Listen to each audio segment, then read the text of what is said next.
Salutations, people! Welcome to Page 3 Killers, Murders That Went Unnoticed, a podcast where we dive into the murder cases that went unnoticed by our nation's newspapers. Hi, Shay. Hi, John. Hello, everyone. Hi, guys. Welcome back. Welcome to Page 3 Killers, Murders That Went Unnoticed, Season 2, Episode 6. Yes. And this week we are talking about the Dayton Strangler. Ooh. And like I said last week, this is a series of murders that takes place prior to the Cummingsville murders. But around the same time period and similar crimes. So they thought this guy that committed these murders was a suspect, a possible suspect. But this is also a set of unsolved serial killings that had their own set of suspects, shall I say. And they just shared a suspect. Yeah. Fantastic. Mm-hmm. Yeah. So before we get rolling into our case, let's just do some quick housekeeping. We want to do a huge shout out to our patrons, Rolok, Chelsea Hargrett, and Stacey Fragale. Thank you guys so much for donating on Patreon to your favorite podcast. And you guys too can become prime suspects by joining our Patreon for as little as $1 a month. The link will be in the description. Do it now. And if you guys can't donate, you can always like, share, and subscribe, and tell other people about our podcast. So now let's roll into our news. Okay. News.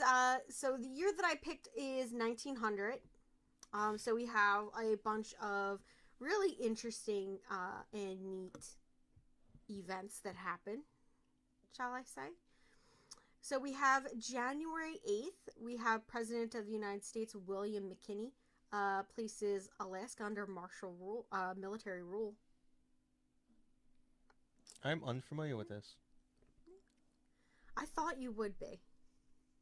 Familiar or unfamiliar? Unfamiliar. Oh, okay. All right, our next one is January 17th. We have Brigham H. Roberts is refused a seat in the United States House of Representatives because of his polygamy. So, in case you guys don't know, he's part of the the Church of the Latter-day Saints, the LDS Church, which allows you to have multiple wives because he is a Mormon. And him actually running caused like big controversy in, oh my gosh, is it Salt Lake? What's Salt Lake? The state or the city? The state that's Utah. It caused a huge problem in Utah especially for the church members because like a church leader was like, "Oh, you ran against somebody without our approval. Like, we had to approve you to do that. It wasn't your calling." So, yeah. On February 7th, we have a really interesting thing that happened was the San Francisco plague of 1900 to 1904. That started, and that was bubonic plague. The center of it was Chinatown in San Francisco.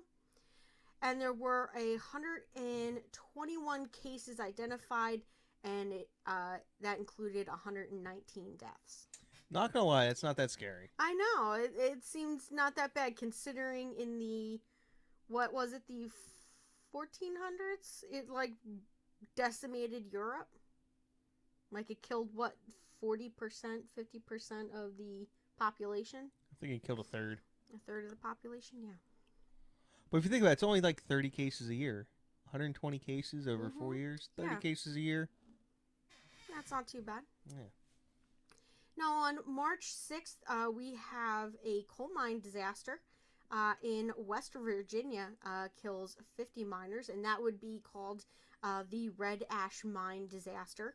And it's the first of two that happened at that mine in particular. The first one happens on March 6th of 1900. The next one happens 5 years later, and I believe at that time they shut that mine down, or a section of it because of it. So this disaster was caused by a worker accidentally leaving open a ventilating trap door open. He accidentally left it open, and it allowed methane to build up, to come out and build up in that area. And then it ignited because of their coal lamps. Ignited the methane, which in turn ignited their blasting kegs, which were in there for some reason. And that killed 46 men and boys, most of whom suffocated from carbon monoxide inhalation. Yeah. Our next one is on April 30th. Famous train engineer Casey Jones dies in a wreck in Avon, Mississippi. While saving all of his passengers on his train, he managed to avert a potential disaster, crashing a disastrous crash by basically slowing down his engine enough that, it would save the cars behind his engine. But unfortunately, it was not slow enough that it would leave him alive at the end. And they wrote a song called The Ballad of Casey Jones for him. I had no idea this was a real human being. Yeah. You've heard the song? Yeah. I haven't. There's the Grateful Dead does Casey Jones song. Yeah. Yeah, so he was a real guy. Now, on May 1st, we have the Schofield mine disaster, which was an explosion of blasting powder in a coal mine in Schofield, Utah, that kills 200. That one seems much worse than the March 6th coal mine disaster. But yeah, both of those really suck. Bad time to be a coal miner. You're just trying to do your job. And some dummy dumb. Yeah. Blows you up. Yeah, because some person's being dumb and stupid, like keeping blasting powder kegs in an area that could possibly blow up. All right, so our next one was a really cool one out there for any war history buffs. So Sergeant William Harvey Carney is awarded the Medal of Honor for his actions in the Second Battle of Fort Wagner on July 18th, 1863. That's the date of the battle. He was awarded the Medal of Honor in 1900 for his gallantry in saving the regimental colors, which was the American flag, during that battle. While he is the 21st African-American recipient of the medal, the actions for which he is honored predates any other of the African-American recipients that received it at that time. No, that's cool. Yeah. I was wondering. I was like, why did it take him so? Yeah. That's why. So, I was gonna look more into this. I think what happened was, he ran out there, and just... Well, no, you hold up your colors. Yeah. It's you actually learn about this guy in the military. Okay.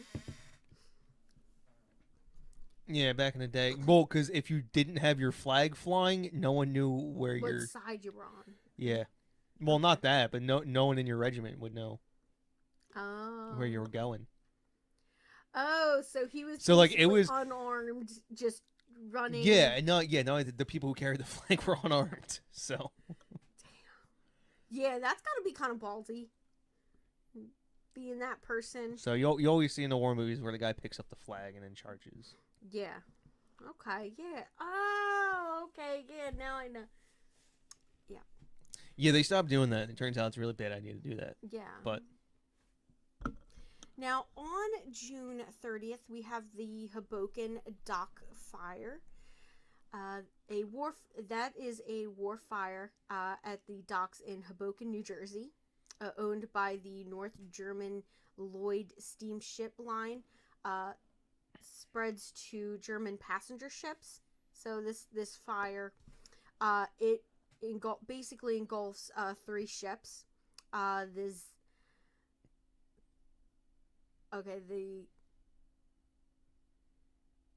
Seal, the Maine, and the Berman. The fire engulfs the adjacent pier and nearby ships, killing 326 people.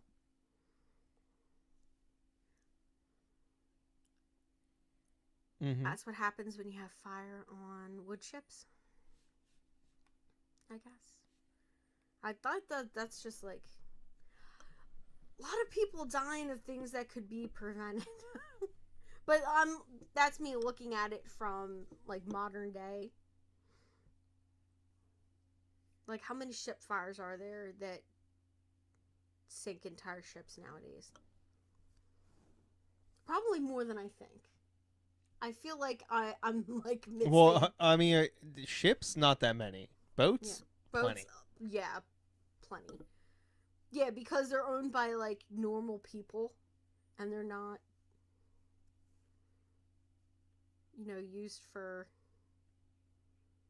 business. Well, some of them might be, maybe some charter boats and stuff like that. But I have a feeling people do more risky stuff with property that they own than, companies aren't willing to, put their ships at risk versus like, also, the stupidity of people. How many wood ships still existed at this time? Couldn't have been many. Like, I'm assuming most commercial ships at this time were steel. Yeah, so I'm assuming that the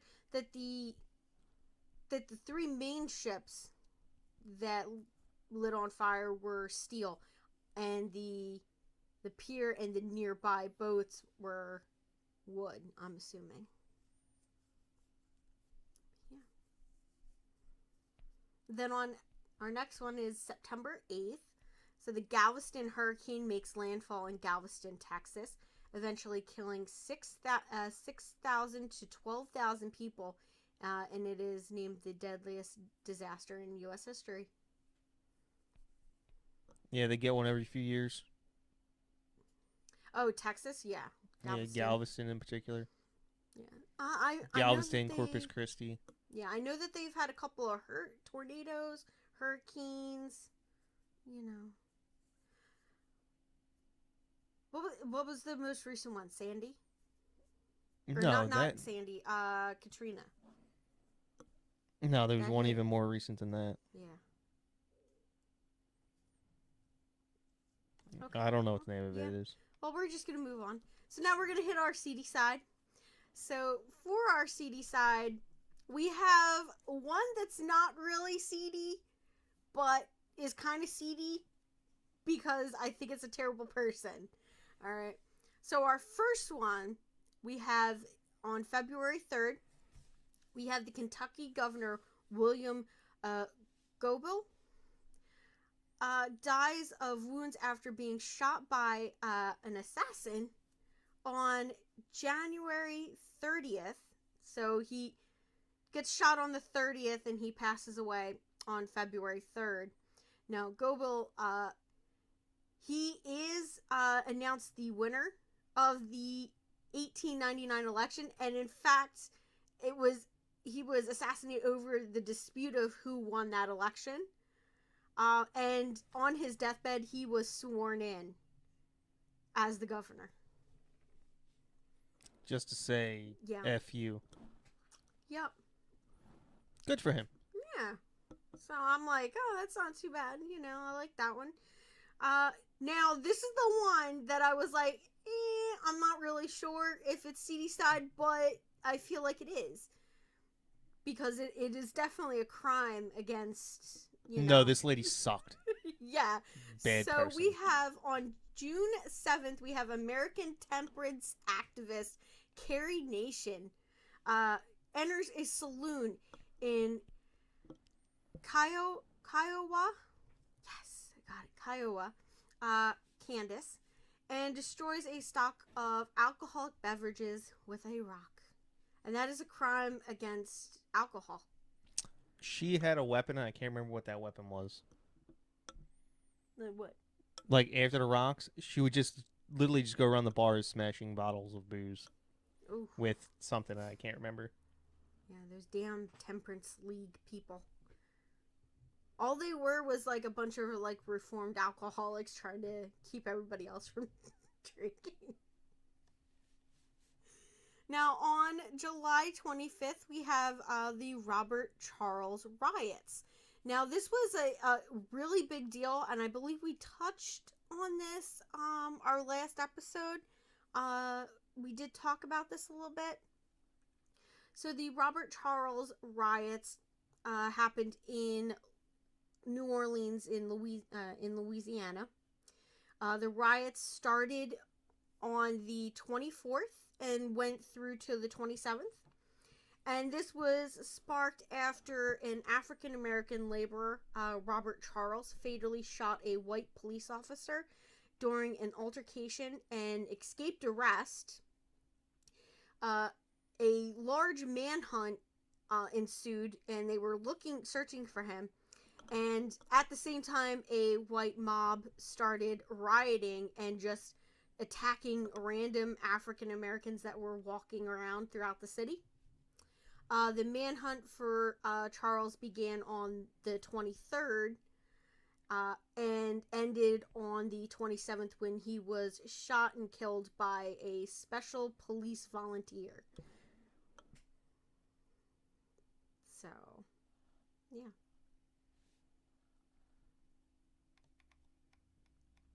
Now we're going to get into our story. About time. Yes. Now, the Dayton Strangler was an unidentified early 20th century serial killer active in Dayton, Ohio between 1900 and 1909.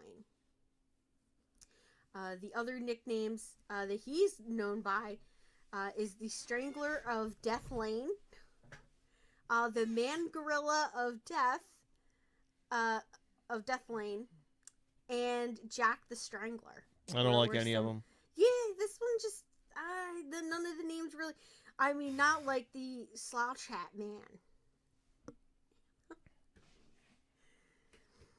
Now, he is responsible for the murder of 5 women and 1 man, so a total of 6 victims. Now, although the multitude of suspects were arrested for the crime, it went unsolved. So, the setup for this episode, guys, is a little different.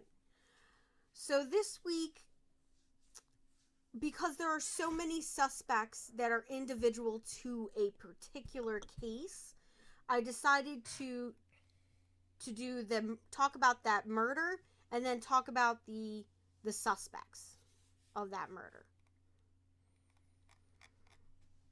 Or like talk about the murders and then the group of suspects for each murder after, you know. So they'll be all grouped together. I'll tell you guys, hey, these are the suspects for this set of murders for this murder, okay? So there's no confusion. I think they'll get it.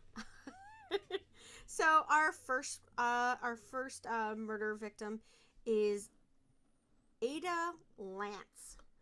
Now, she was 11 years old, and she was the daughter of a prominent local carpenter. And she was found in a vault in her parents' backyard on October 14th, 1900. The night before she was found dead, there was a party at their residence, and while the adults were playing cards and just having a good time, Ada had left her home unnoticed by everyone else, and half an hour later, her body was discovered. She had been badly mutilated and bruised, with a wound on her face from a blunt weapon. And it was found that she had been sexually assaulted. Now, 7 people were arrested following her death. Most notably was a man named Emmons, who had been seen by 2 women standing on the sidewalk near the Lance residence. A year later, 18-year-old Harris Blessing was arrested in the Germantown Saloon. The authorities received a tip by William Hanna, the owner of the bicycle shop from which Blessing had stolen a wheel from. And although Harrison allegedly confessed to the murder, he was later released for lack of evidence. So he was not a good suspect. Now our next case would be Donna Gilman, and she was 20 years old, and she worked in the bindery department employee. She was a bindery department employee of the National Cash Register Works. I have no idea what they do. They probably make registers.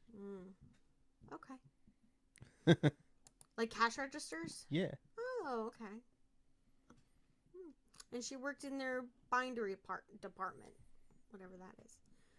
Now, on November 20th of 1906, Donna left her job and started heading home. Now, usually she was accompanied by her sister, Fanny. Now, at the time, her sister was occupied and unable to accompany her home. So Donna boarded the train car with a group of friends. Now, she stayed with them until it got to her transfer location, which was Arlington Heights. So she got off at Arlington Heights to get onto her transfer. Then she got on the next car to her home. Now, she was last seen a short distance from her home before suddenly vanishing.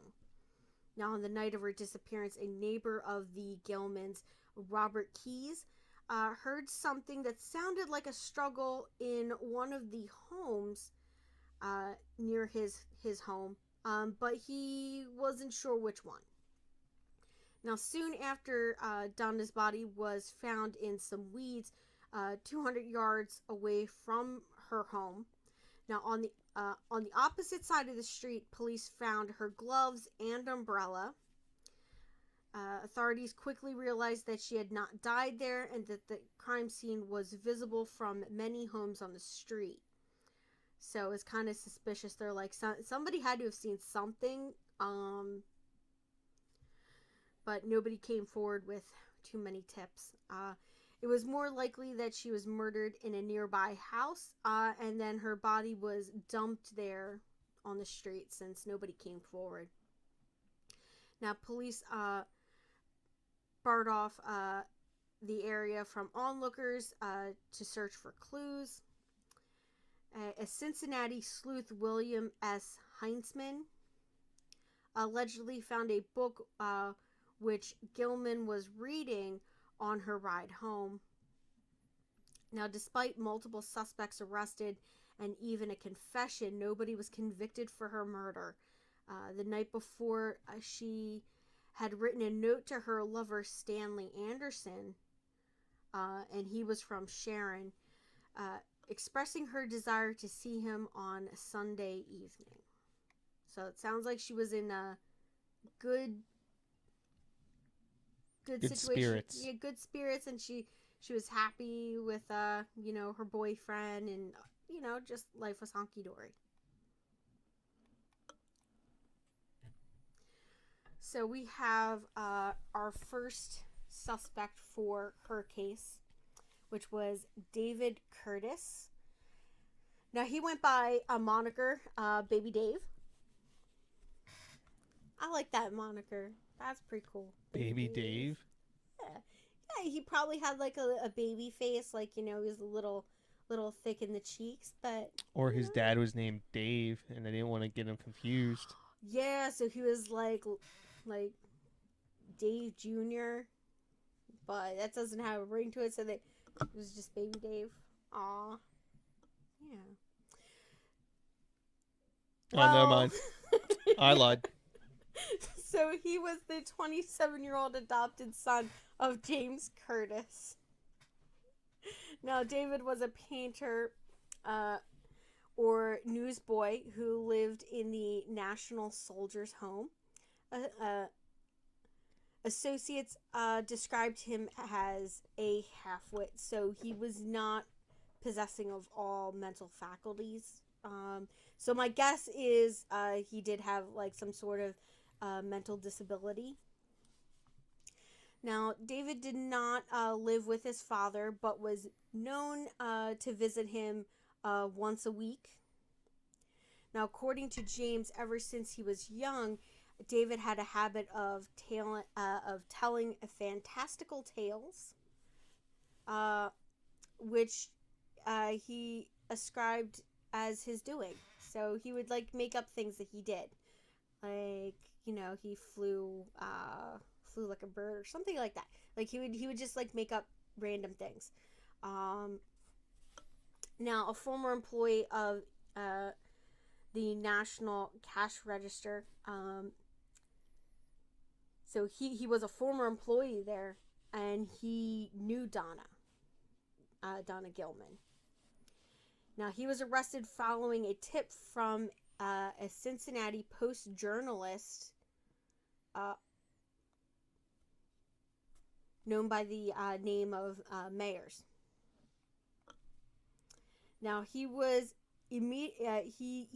did immediately confess to the crime when he was questioned by police, but I don't know how much that confession really is going to stand up because,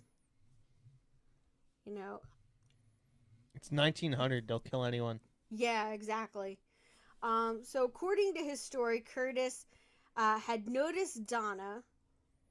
He decided to board the same train as her and get off at her stop. Now, he walked on the opposite sidewalk and followed Donna, and he eventually crossed over, grabbed her umbrella, and strangled her with it without uttering a cry. Now, after killing her, he knelt down and cried over his deed, vowing to never to do it again. Now, despite the length of his confession, it was harshly doubted by many, as he had falsely confessed to another murder 2 years prior, before, and was subsequently exonerated of that murder as well. They gotta let that boy know.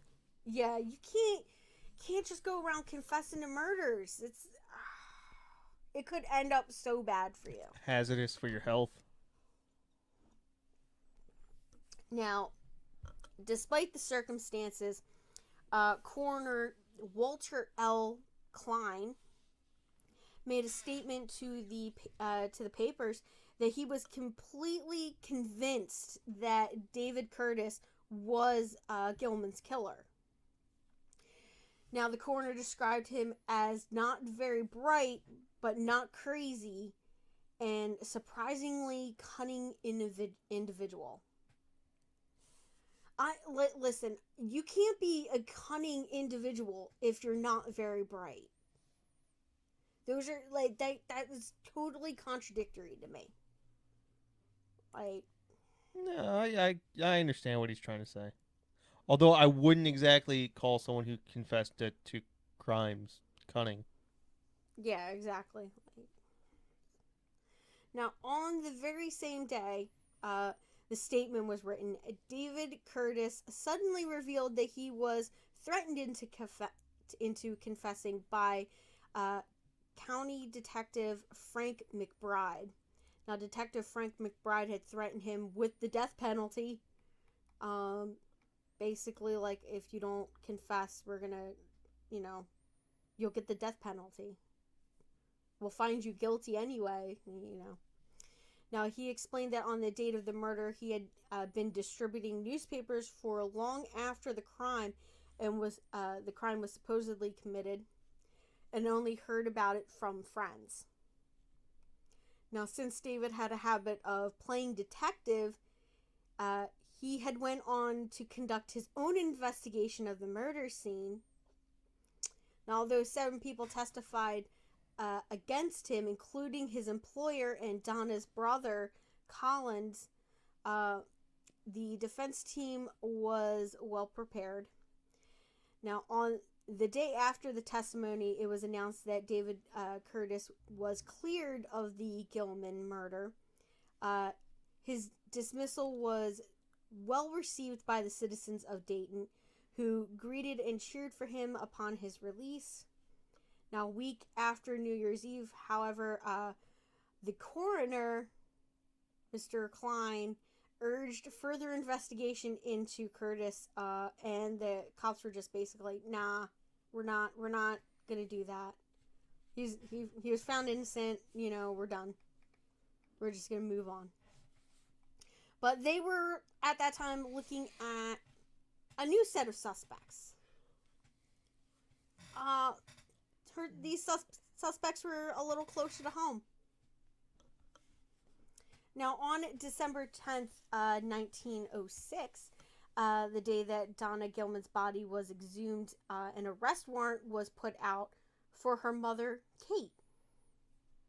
Now, however, due to her ailing health, she was kept under watch while 2 of her other children, Collins and Fanny, were arrested as accessories in their sister's murder. Now, the siblings pled not guilty at their trial, with the 18-year-old Collins testifying against David Curtis. Now, he said that David Curtis had allegedly confessed to him, and upon hearing that there were arrest warrants for her children, Kate Gilman tried to commit suicide by jumping out of a second-story window at the Miami Valley Hospital, but was restrained by her attending nurses. Now, she was ordered to be examined by 2 reputable physicians, and although she resisted, they declared that she was healthy enough to be transported to jail. I mean, this is like, I feel like the cops are just messing up. Now, at the trial, a female co-worker and friend of Donna revealed that the victim had been abused by her mother. One time, Donna was locked in a closet simply for wanting a new dress. Now, on the night of the murder, the friend explained that the would-be victim was particularly afraid to go home. And on December 22nd, 1906, the Gilman family members were released from jail on a $5,000 bond. Colin was the first to be released, and he was greeted by a crowd of friends, while his mother was put in an ambulance and driven off to St. Elizabeth Hospital. Now, in April of 1907, the family appeared in court again, this time including another daughter, Bessie, who lived in Germantown. Now, all of them were released on bond a few days later, and the mother and son were released for $2,500, and the other 2 daughters were released for $1,000 each. Now, soon after, the family was cleared of the murder. Yeah. And on December 21st of that year, Kate Gilman passed away from edema. And 3 days later, her body was buried beside that of her daughter. So, but the cops went on to find a few other suspects. So we have James Rogers. Now, James was described as a professional tramp from New York. I want to be a professional tramp. I thought you would enjoy that one. Professional tramp. Yeah. So he was arrested for Gilman's murder. Although there were no other leads and nothing else, he was released because they didn't have anything that tied him to it. There was another suspect named Mr. Poole. And on November 26, 1906, Mr. Poole arrived in Richmond, Indiana from Dayton. He claimed to know the identity of Gilman's killer. He explained while resting at the Phillips house in Dayton, he was approached by the alleged killer. The man had told him details of the crime, and according to his claims, the man's wife was away from the home, and he was having an affair with Donna. He didn't want Donna to confront his wife about their affair, so he decided that he was just gonna get rid of her. So Donna, not knowing what, went off with this unnamed man, where she met her grisly fate, and then he, left her in the bushes. Now, the man was supposedly later arrested in Cincinnati. So the Richmond police started to investigate this guy's claims, and both the Dayton police and the Richmond police reached out to Cincinnati and found that there was no arrest made of anybody matching that description or name in Cincinnati in that time period. So that went nowhere. Now they had just like the crime from last week, we have an unnamed African American male. Now there was one short report claiming that a restaurant cook by the name of Thomas Wilson had seen a African American man talking to Gilman. Now, Thomas Wilson was aboard the passenger train, which Gilman takes every day.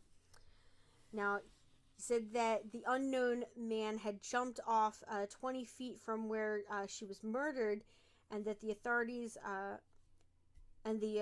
went after the man, but no reports. I could find no reports after that. Now we have William Parlone, a veteran of the Spanish-American War. William was the latest in the series of arrests for the Gilman murder. He had a bruise on his face and 2 black eyes. And he was also seen near the crime scene.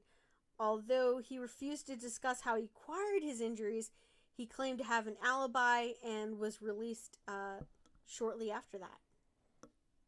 Yeah. So nobody was connected or convicted of her murder. And they went through all those suspects.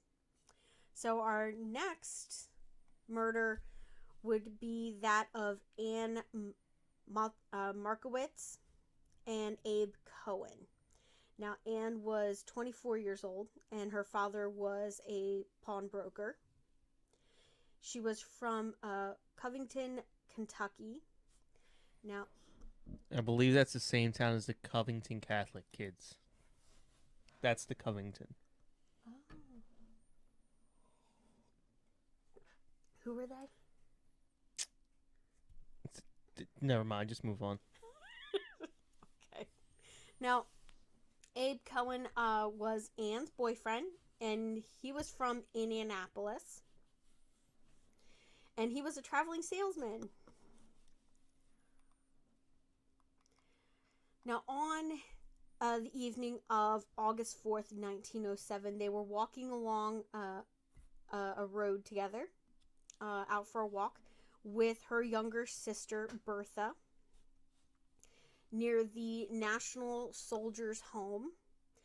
They reached a completely isolated spot in McCabe Park and started chatting with each other. Suddenly, a man jumped out uh, behind Abe and struck him with a baton. Now, surprised, Abe turned around only to be shot in the stomach twice. Now, the attacker then turned towards the sisters, but Bertha was so scared she ran off and called the cops, and her sister got attacked. Now, a posse was quickly formed by the, the sheriff, and they rushed back to the crime scene, where they found Abe Cohen half dead on the ground. There was also a trail leading to some bushes where they found Anne's body. There was evidence of her being brutally strangled and assaulted. Now, her clothes were nearly torn from her body, and her arms were covering her eyes. And she had been strangled to death. Now, Abe Cohen was rushed to the hospital, where, although he was still alive, he was so dazed that any of his statements were considered incoherent. Now, 2 days later, he did succumb to his injuries. Only one clue was found besides the stuff at the scene. They did have one witness that witnessed a sound, not actually see it. She didn't actually see anybody. Now, her name was Eliza Virus. Like, literally, it's spelled virus, but there's like a dash in between. Yeah. She was an African American housekeeper who lived close to the crime scene. Now, she claimed that at around 10 o'clock on Sunday night, she heard gunshots and a woman crying or yelling in a accusing tone. Soon after that, and what the voice said was Henry, oh Henry. So the mysterious Harry, oh Harry. Sorry, Harry. What?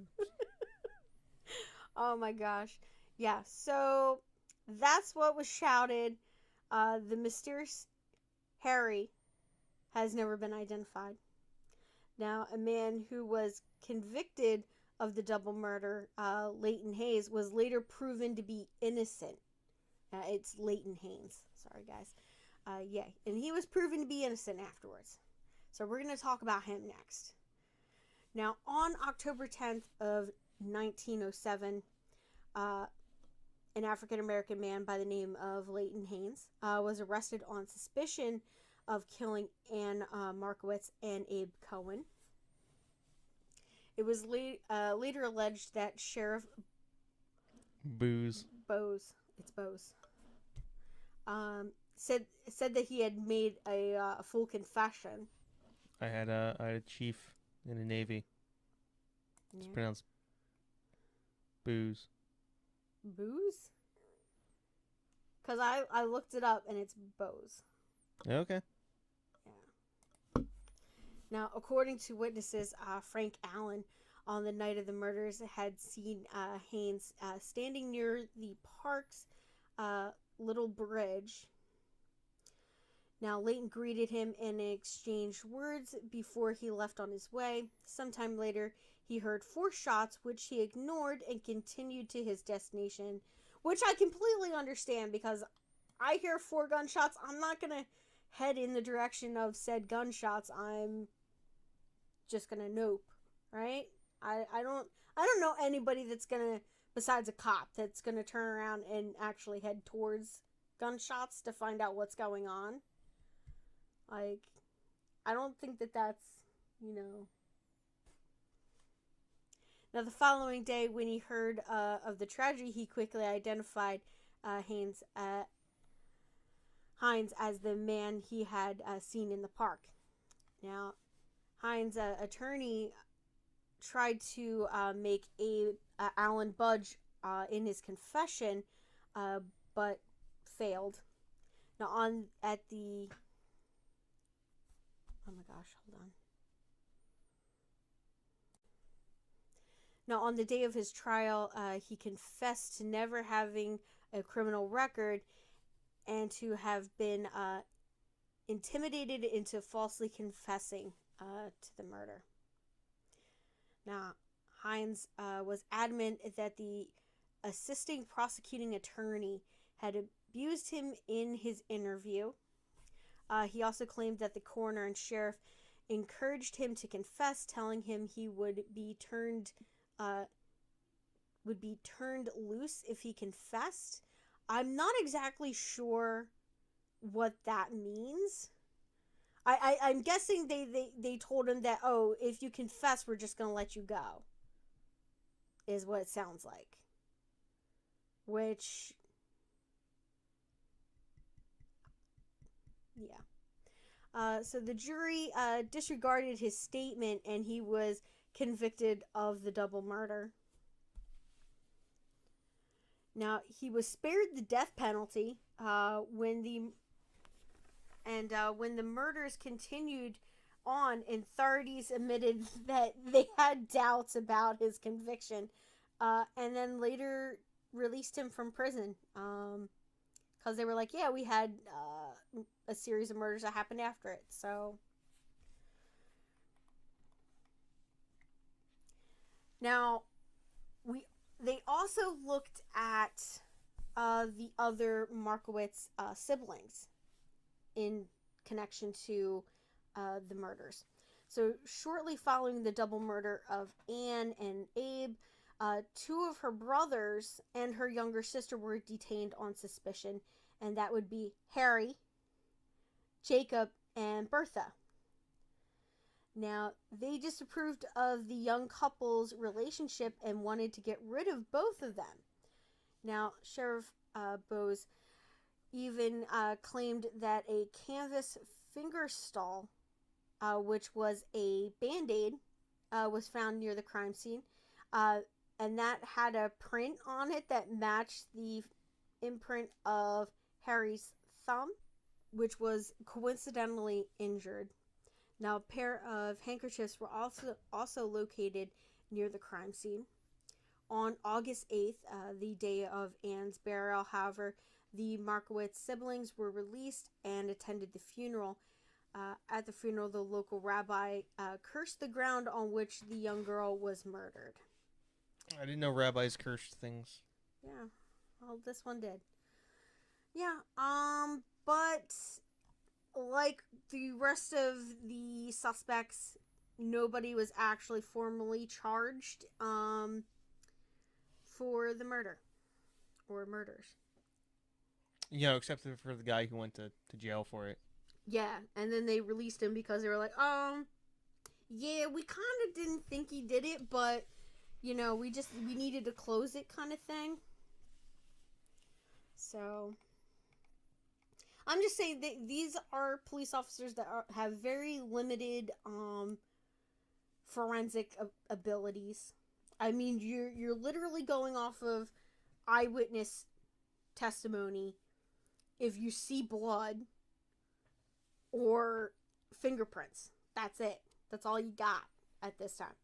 And you can't even match the blood. So, say you got into a fight with somebody and you got some blood on your shirt and somebody turns up dead and somebody's like, oh, John had blood on his shirt from, maybe it's hers, And no, here it's just you and somebody else got into a fight, but now you're a suspect. That was pretty much it. So our next victim would be Mary Forshiner. Yeah, you think that's right? Like, you literally have it phonetically written. Yeah. So Mary was a 15-year-old employee of the Kling Tobacco Warehouse. Now, she was described as unusually pretty for her age. Now, on September 24th, 1909, Mary left the home of her stepfather, Robert Gippert, in North Dayton. She was carrying a Dayton Savings and Trust Company's deposit book with $9 in it for deposit to the bank. Now, her movements after leaving the house remain a mystery. It was noted that she failed to return home by the evening, and her parents became alarmed at that. So Robert got himself a lantern and organized a search party of his neighbors, and that included Arthur Heyer and John Merkel.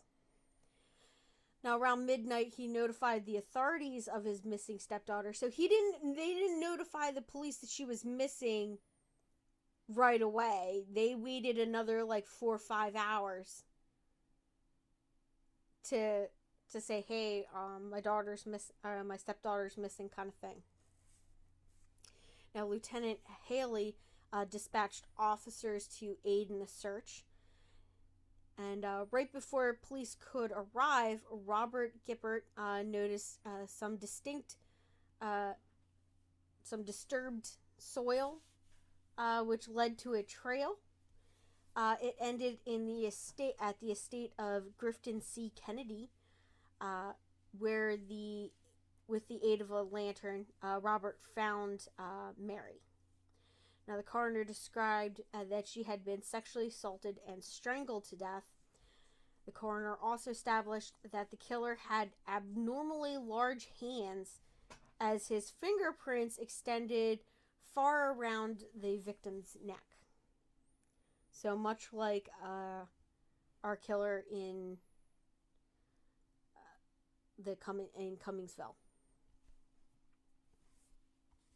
Now, 4 days later, a Pennsylvania railroad detective reported that a man matching the description was observed getting off a Dayton train car in Springfield. Now, the suspect was a black male with a roughly bandaged hand, scratched face, and he wore a corduroy trousers, the same type of clothing that the supposed killer had worn. How would they know that? I have no idea, because I could not find any information that listed out what this guy was wearing or what he even looked like, because as far as I'm aware, there was no real witness to her attack. Now, there were 2 witnesses that had claimed to see somebody in that area that they assume is the assailant, and that was Mary, Sam Mars and Mrs. John Sheff. Now, Mars said that he had heard cries at about 6:30 and looked outside. Now, he observed a man sitting on a fence looking at a dark spot in the fields. Now, he tried to approach the mysterious stranger, and the stranger then threatened to shoot him. So, Morris went back inside, grabbed his shotgun, went outside, fired off a couple of warning shots in the air, and then went back to that spot that he had seen this guy, and the guy was gone. He was no longer there. Now, Mrs. Sheff claimed that she had gotten off of a train car near the spot where Mary was found. When a man appeared out of the darkness, she began running towards her home with the stranger following her. Now, the man stopped when she had entered her home. Now, another woman, Miss Powles, was attacked later that night, and she was lucky her husband, James, arrived to save her in time, and the perpetrator managed to escape. Now, her clothes were torn and her throat was bruised from that attack.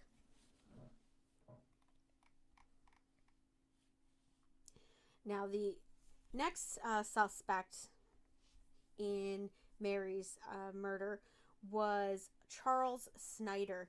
Now, Charles was a factory worker and boarder of the Gilbert home.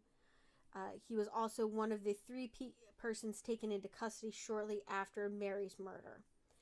Now, he was first brought up by Barbara Lee Kunkel, who accused Snyder of entering into his shop in a panicked state, saying he washed off blood and mud off of his clothing before abruptly leaving.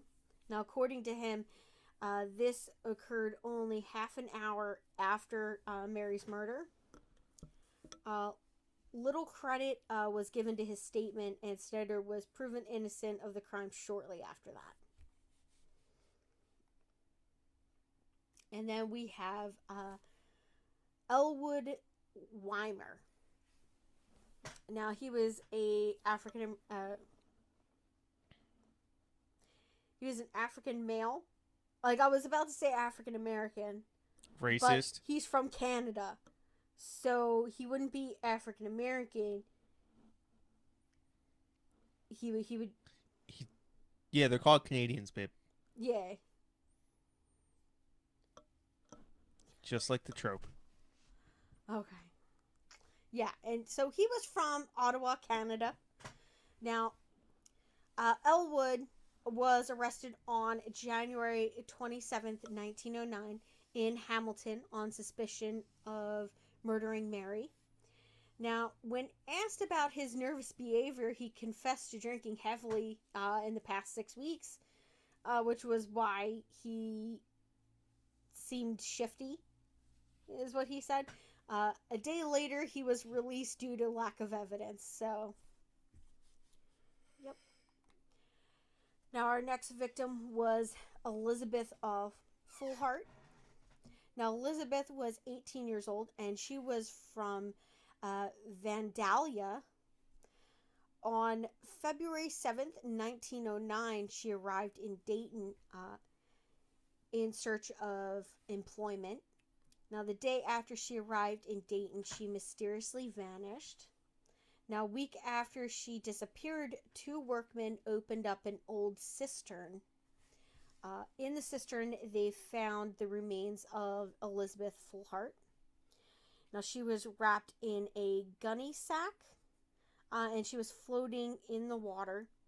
She was fished out from the manhole and identified by her brother.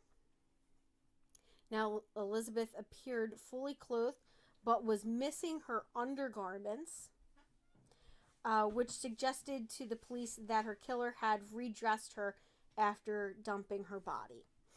Now, initially, authorities had trouble determining the cause of death due to the state of her remains. Now, they also had trouble mostly due to the lack of choking fractures on the neck, which did not match the previous victims. Now, several theories were developed, including suicide, poisoning, or that a bag was tied around her head and she was thrown in while still alive. The murder shocked the citizens of Dayton, and church attendance among young women dropped significantly. At night, no females were left unescorted. So basically, they did not go out alone anymore. Following Elizabeth's death, the killings stopped at that point. So after her death, no more of the killings happened. So the suspects in her murder are as follows. We have Frank Smith, who went by an alias J.E. Smith. Now, Frank was an African-American man arrested alongside Cooley and Wilkie, who we will talk about shortly next. He was, at the time, charged with attacking a white girl on January 8th in Dayton East End. He He later was identified as the attacker by the victim from the January 8th attack. Now, authorities suspected him of killing Elizabeth solely based on his other crime, so there was no proof that linked him to her murder whatsoever, other than the fact that he was named as the attacker in another attack of somebody else in a totally different section of the city. So after that, I found there was no other information about what happened with him. So our next suspect was Roy Cooley. Now, Roy Cooley was a close friend of Elizabeth's. He was detained by authorities for questioning.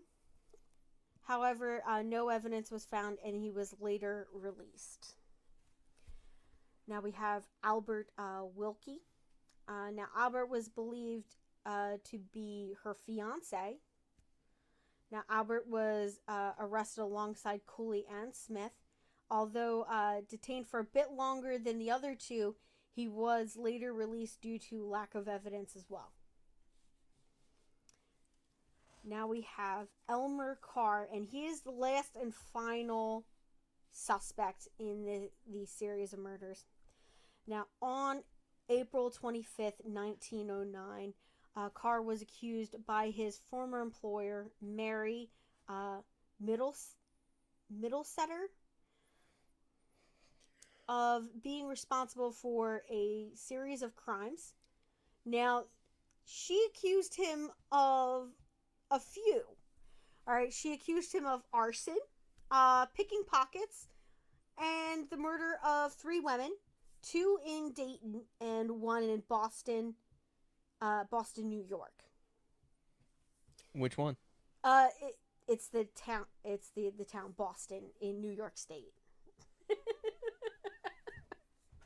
That's so confusing. Now, one of the 2 Dayton murders was indeed that of Elizabeth Foolhardt, supported by the fact that the pair had been seen together on January 29th. Now, however, a few days later, Carrie Middlesetter made another statement which ironically exonerated Elmer Carr regarding Elizabeth's killing. So they were like, okay, so her first statement says he did it. Her second statement was like, well, no, he didn't do it. It was, So she's just some crazy vindictive lady. Yeah, she's the early 1900s version of a Karen, probably. She's just nuts. You know what? It was probably like a lover's quarrel. She got mad at him and then just decided she was gonna report him for a bunch of murder, like bunch of crimes, and get him in trouble. It says it's his former employer, so his old boss. Yeah, but it could have been like a lover's thing. You don't know. You're just reaching now. I'm reaching like the police were with half of these suspects. So, and it was probably none of them. Yeah, it was probably none of them. My theory is some of these were very similar and to the Cummingsville, so I can get why the Dayton Strangler was the same. They had he was like a suspect, like an unknown suspect for them. And I get it. The crimes are very similar. And I feel like he could have been moving because they're close enough together that you could move from one to the other. You start to get noticed in this area, so you move to the other one, and then you do some stuff there, and then you move back, kind of thing. I guess. Yeah. So that is everything I have on the Dayton Strangler. I hope you guys enjoyed it. I did. You did? No, you didn't. I can always tell when you're lying. I'm tired. Yeah, John's really tired. He had a long day today, guys. So we hope you enjoyed this episode. I know it's a little light on information on some of the suspects, but really, there was nothing. Like, there was no ties, nothing. So, I'm afraid that these are going to go down as unsolved forever. Oh. So, we will see you guys back here next week for another riveting episode of Page Tree Killers, Murders That Went Unnoticed. Bye. Bye.